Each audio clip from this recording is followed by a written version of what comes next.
Good evening and welcome to Separated by Water, the podcast for fans in Ireland, North and South, of teams in England, North and South. My name is Colin Campbell and I'm a Spurs season ticket holder for my sins. And my co-host and lifelong Forest fan is Paul Galt. Paul, how are you? Great. After 30 years, we're back in Europe. You Reds, back in Europe, lad. Okay.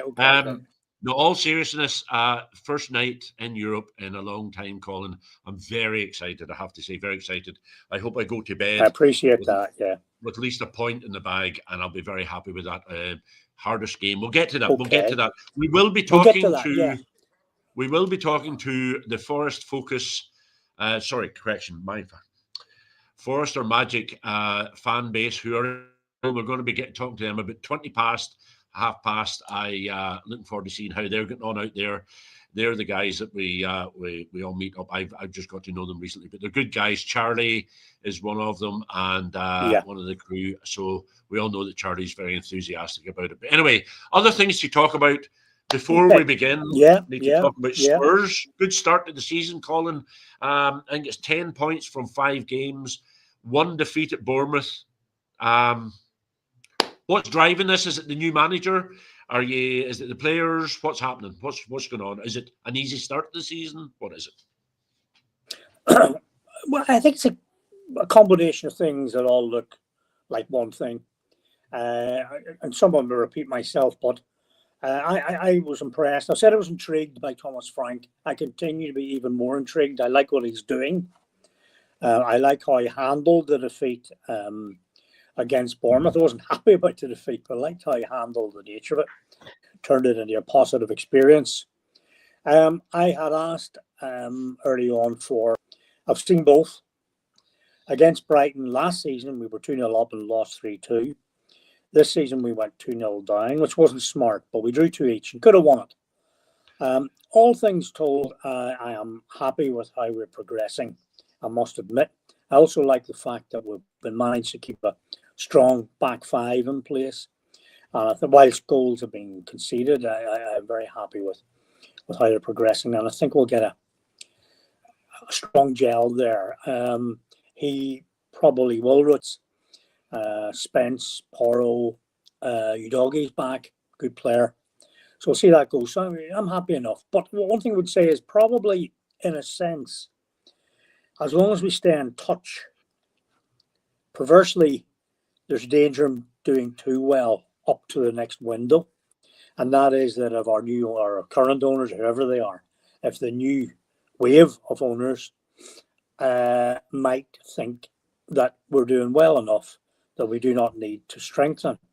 And I would hope that they are assertive to the point of being aggressive in the window and see the potential for what we can achieve and move forward. I think we need a goal scoring forward as one thing, and probably maybe a wee bit more support along the back line.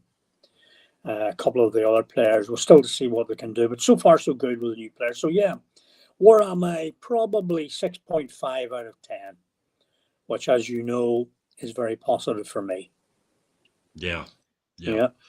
I was listening to another podcast the other day, and they were talking about the top 6 and the teams that had never been relegated and how you believe you're. And it took me to hear it from somebody else. I think these are a bit entitled. I think that's how I would describe you. You feel very entitled. And 6.5 at this stage of the season, I think, is ridiculous. I think you should be talking more about an 8, considering the way the season went last year. But that's a matter for yourself. What about Thomas Frank? Is he the real deal for Spurs? Is Thomas Frank the real deal?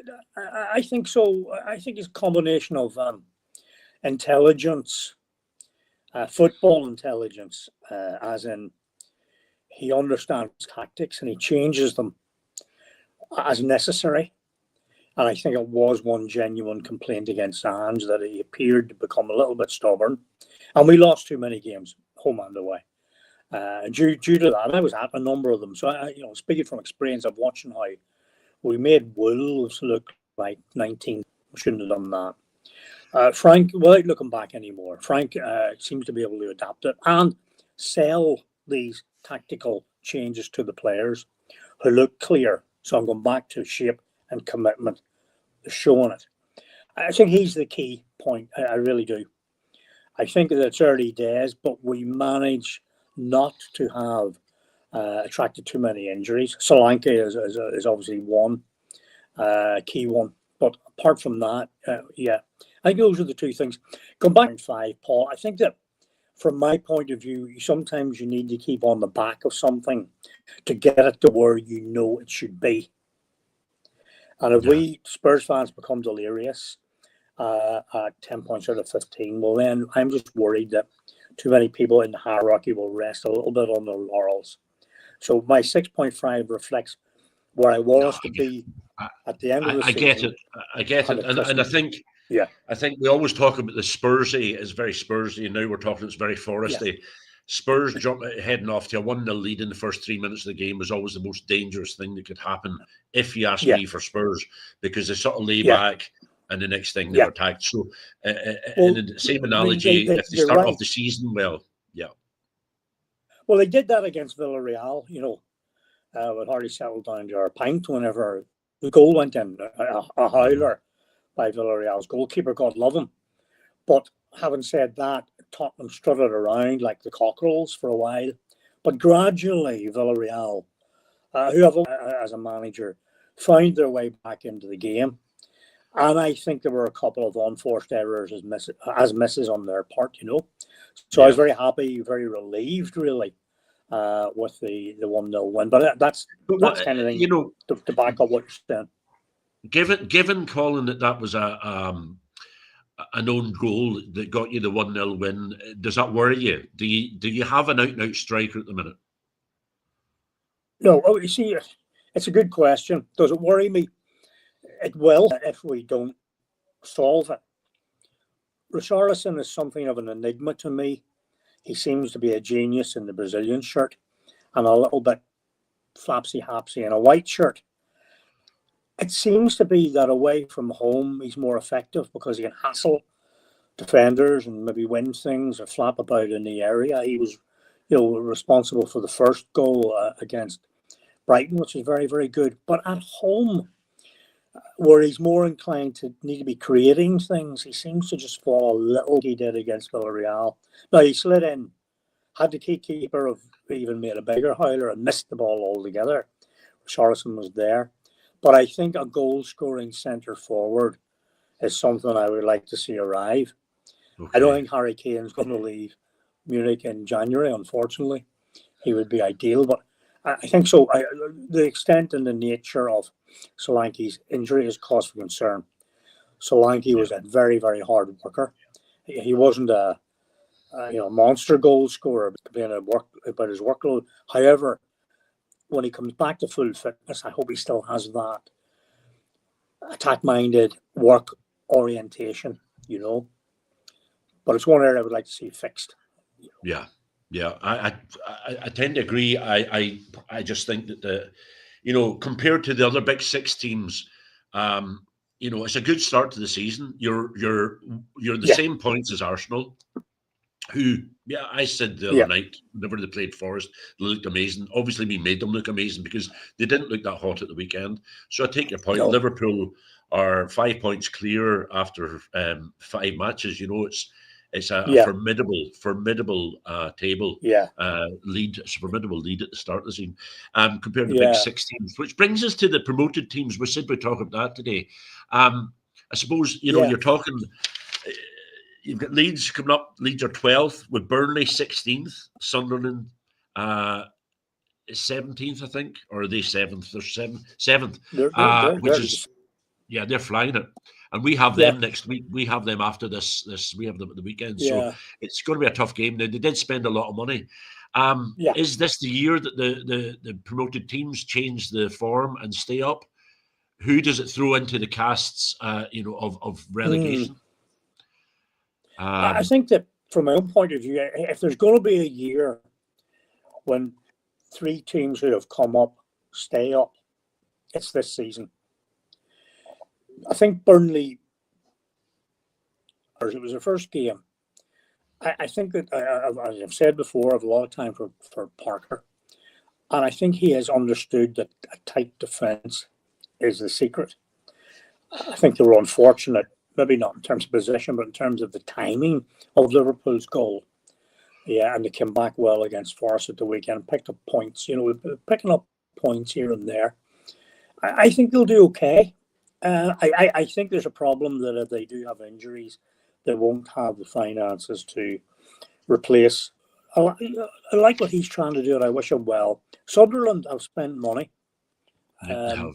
and they've won games, and that's important already. And it'll be very telling for both Forest and Sunderland in a way. I think that could be a signpost for each of their seasons, how that result goes.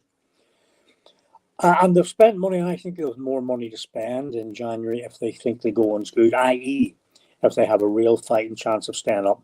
Leeds, to me, are a big team. And I think they did something very important in the last week. They won away from home. Now, they had a nightmare against Arsenal, but it was too early in the season to judge that. They had a decent win against Everton and a good one against Wolves. And I think that each of those teams has shown me enough that I've had a tenner to put on. I would be saying, yeah, the three of them to stay up. How do you feel about that? Do you have agreement, or is there anything you... I think that I want to see a wee bit more. I want to see a few more games from each of them and see how they continue. I think maybe they come into the league with their tails up, and they can sort of start off with a bang, and then the next thing it's all moves too fast for them. The team that's surprising me for poor results this year is Aston Villa. I don't know what's going on there. I did text a good friend of mine that works in the England office, Matt. He's a Villa season ticket holder. He won't come on to talk to us live in the thing. He does get involved in the comments sometimes. But I sent him a message the other day and said, what is going on? And he sent a long message answering it, but he didn't give me an answer. He was talking about things that went wrong and them not being allowed to spend money and stuff like that there. But I just don't know what's going on at Villa. Sunderland, I think they've spent money wisely. I think another couple of games. I think they maybe Burnley, we played them at the weekend.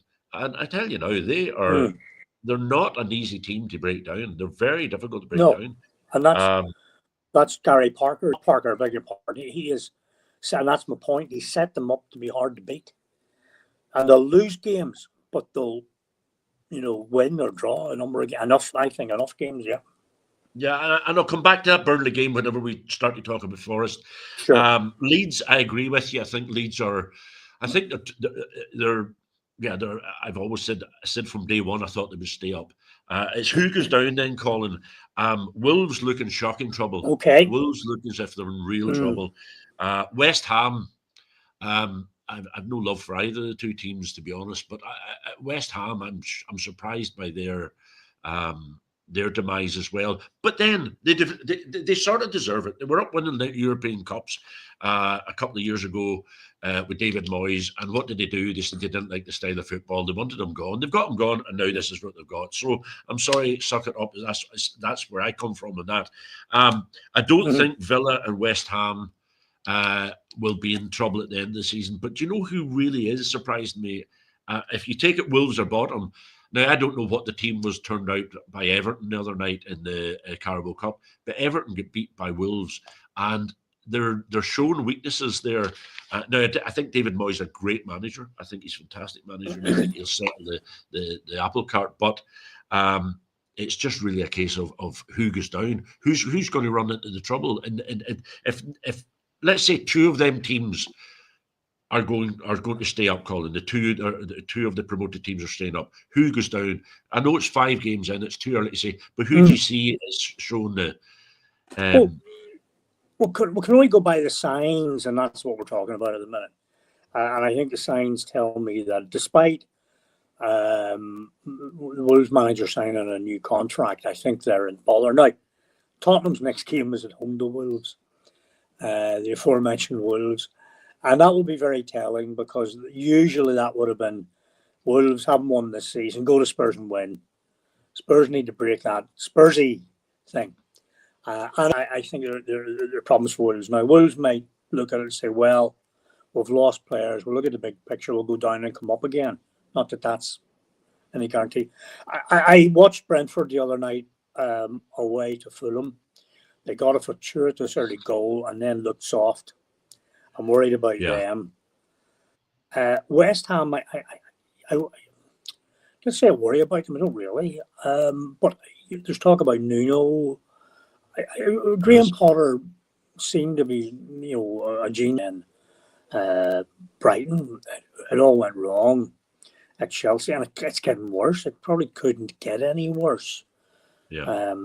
I don't know, unless the ball flew off the pitch and hit him in the head and knocked him out. He gives off the body. He gives off the body language of somebody who doesn't know what's going on. Yeah, and he done that. He done that at Chelsea as well. He looked a broken man at Chelsea as well. And I think that there are two fan bases that I think must be very difficult to manage. And I'm not just saying this. I think Spurs and West Ham, they just seem to always want more. They always need to be. There's no appreciation of what goes on. It's no, we want this now and we want it now. We want that and we want it now. We want it and we want it now. And the way it is. And West Ham, I don't think I've given them a chance. I don't think they've. But the fans are down on them. You hear them in TalkSport and 5 Live. They want them sacked. They want them gone. Who they're going to bring in, I don't know. Nuno will steady the ship. It'll break my heart to see him somewhere else. And that brings us to our next subject, Nottingham Forest. But the guys that will be joining us all be well soon. Well, I had to have a talk with myself, Colin.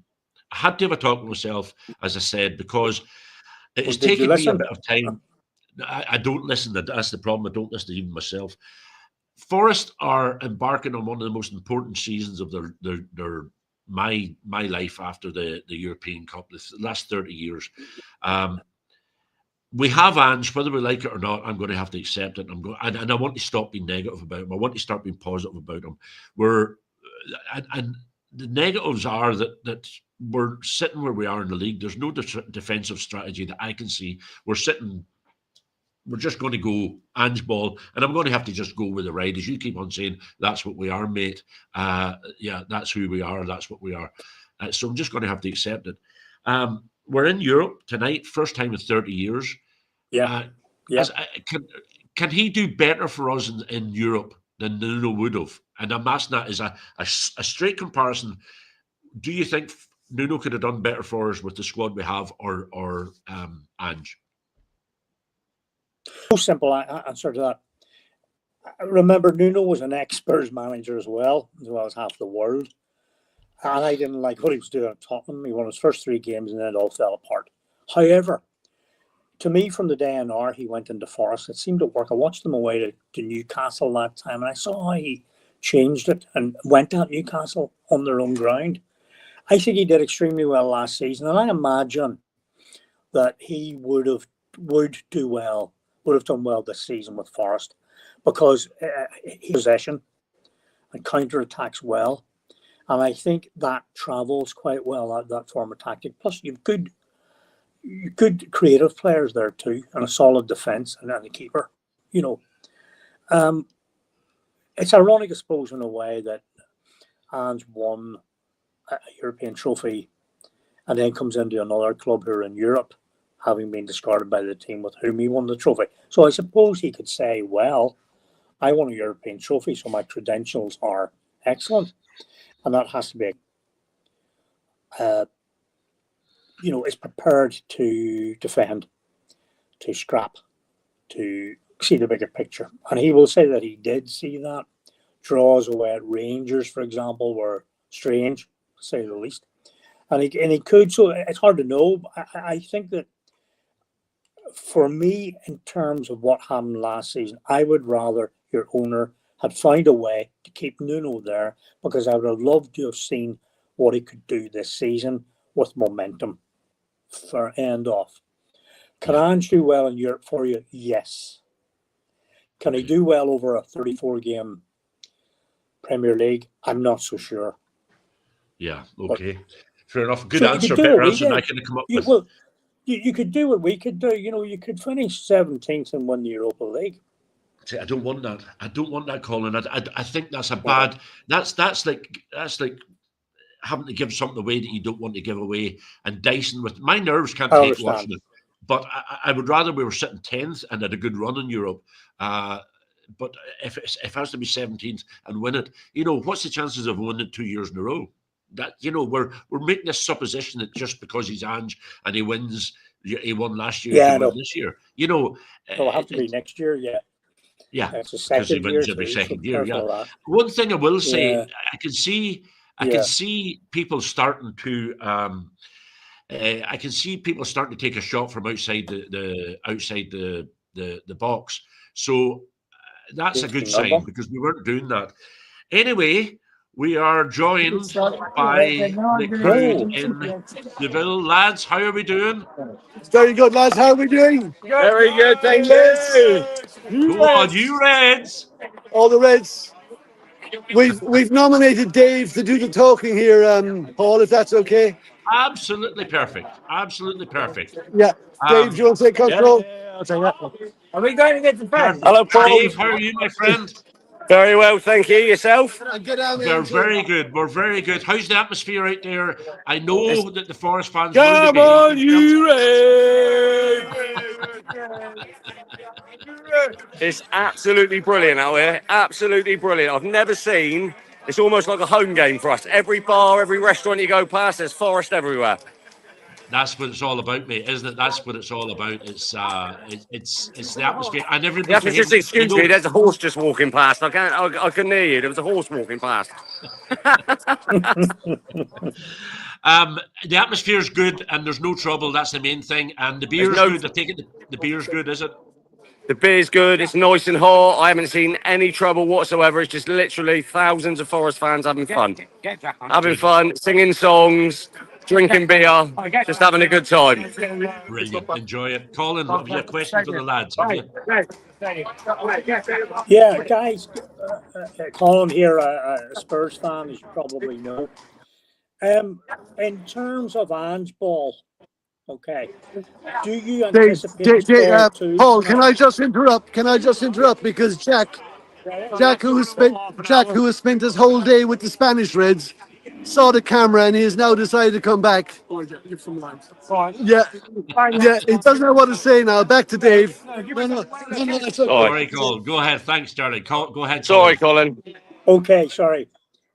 You're okay, Charlie. In short, do you anticipate, would you welcome a defensive performance tonight, similar to our performance against United? And would you welcome a defensive performance tonight to get a point?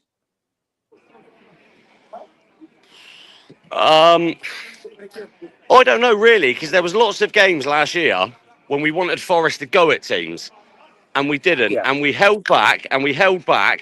But I think people talking about like this counter-attacking football we played last season, Nuno's gone, etc. I think that with the sale of Anthony Elanga, I think that ability to be able to get from the edge of our own 18-yard box up to the other box within like 7-8 seconds, I think that's gone now. So I think that Nuno started to play a completely different way this season. And that's why we had the more possession this year. Because I think like the last season we started with a 30% possession on average, 35%. And this year when Nuno left, I'm pretty sure we must have been up, 65% possession, something like that in the first few games we played. So we've had to play a different game. Okay. Do I think we've got the players to attack? Yes, I do. I think our style of play could suit. I think the players we've got would suit Ange a lot better than the Tottenham squad he had last year. Oh, good. Well, I hope you're right. Fair enough. I hope you're right. My big worry, Dave, tonight is Murillo's out. Do you think Zinchenko can replace him and fit in this style of football? Do you think we can fit in and replace Murillo? The good thing with Zinchenko is he's been here, he's done it before. He knows what it's all about playing in Europe and playing across and playing the big games. And we're lacking in experience in playing in these European competitions all across the team. So I think somebody like him tonight is vitally important to us. Yeah. To give players around him the confidence, experience to kick on and try and get something. But I am aware that with him going from left back and trying to sit in a defensive midfield role, it could leave us exposed and leave the likes of Anthony, that we hope is the Anthony that was at United, turns up tonight. Yeah. And not the Anthony that ended last season at Betis. Yeah, absolutely. No, Yeah. I agree. I hope that, the nice thing I was just saying to Colin a minute ago, Dave, the nice thing is, like, Nico Williams taking shot from outside the box at the weekend, scored. Zinchenko had 3 or 4 shots. And I think that's going to be a big thing for us. They're starting to take shots from just outside the box. Last year, we needed to nearly wanted to walk it into the net. Yeah. But this year, they're trying to take shots. And I hope that works tonight.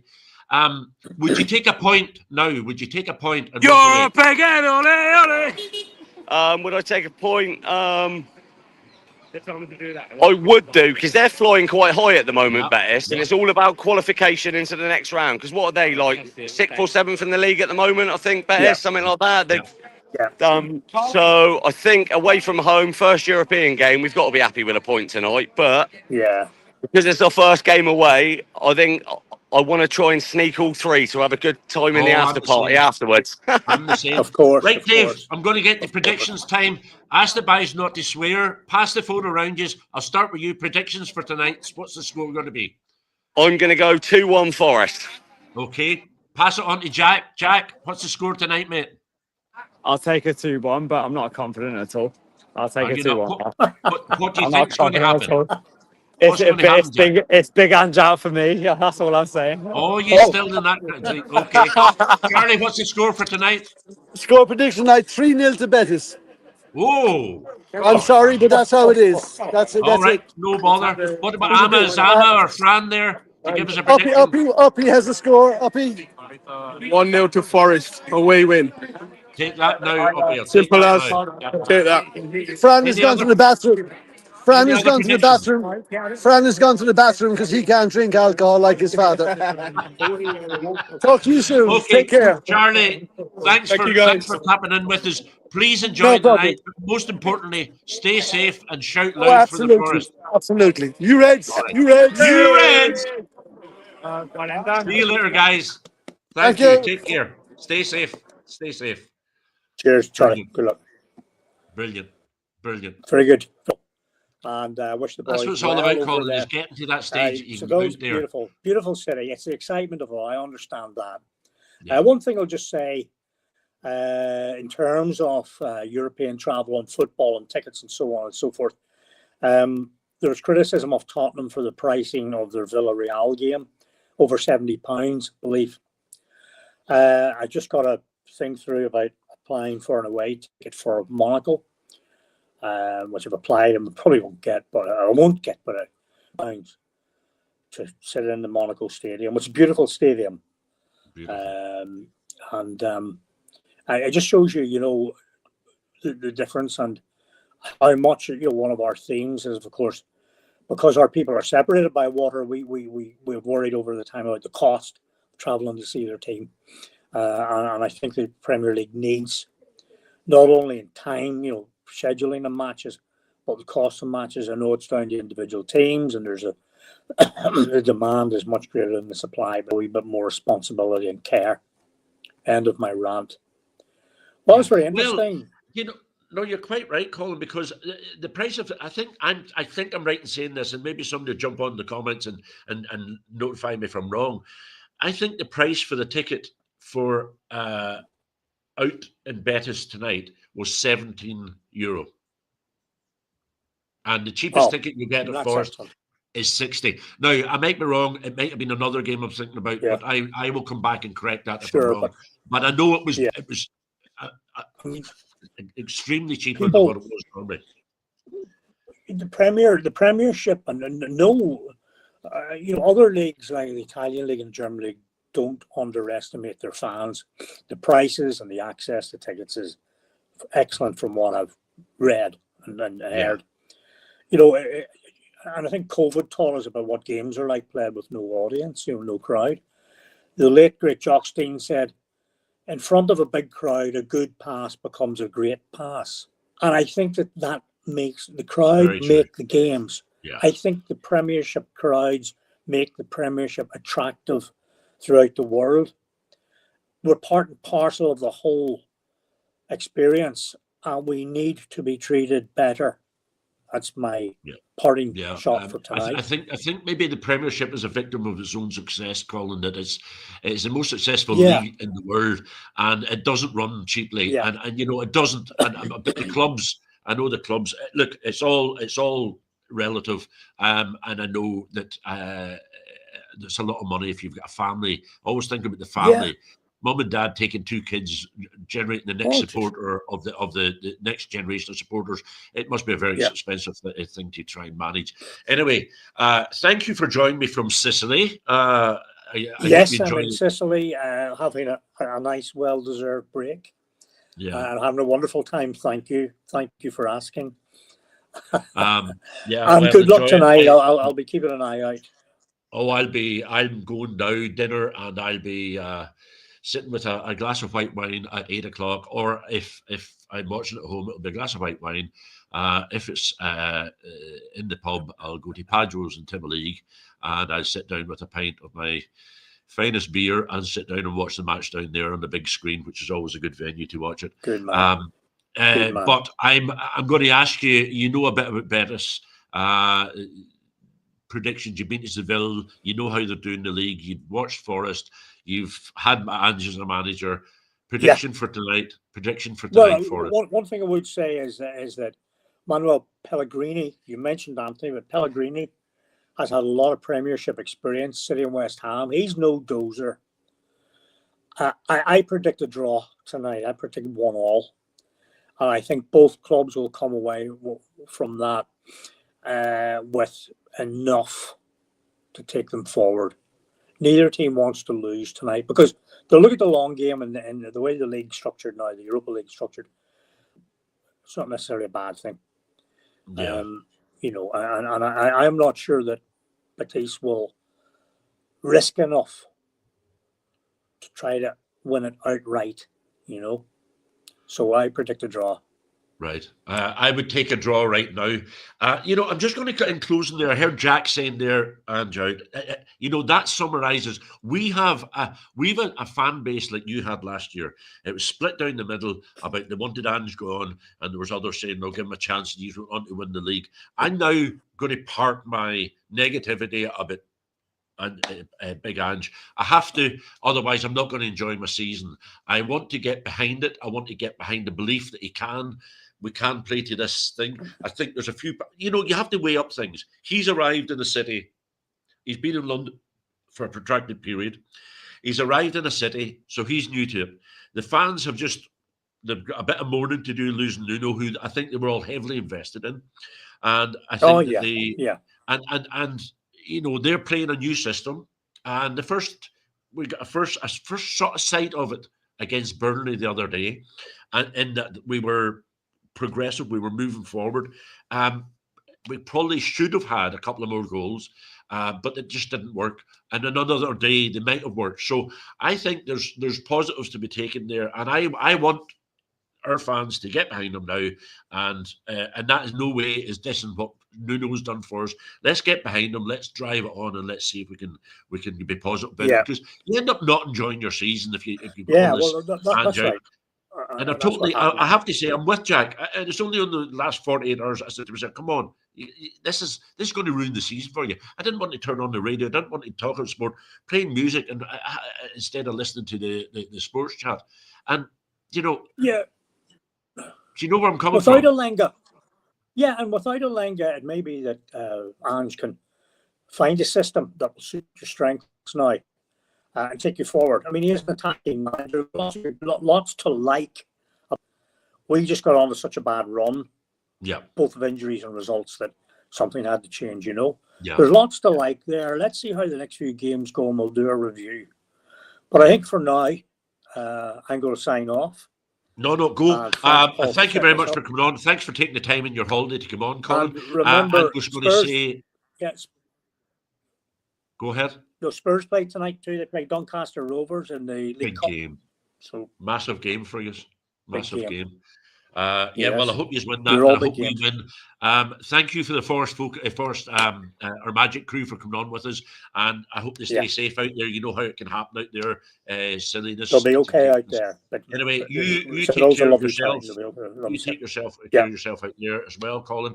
Thank you very much. I'm going to predict a 2-1 victory for Forest. Or if it's it's not a draw, it'll be won by 1 goal, and it'll be Forest to win it. Stay safe. Thank you very much. You Reds, You too. take See you care. soon. All the Thanks, best, Colin. everyone.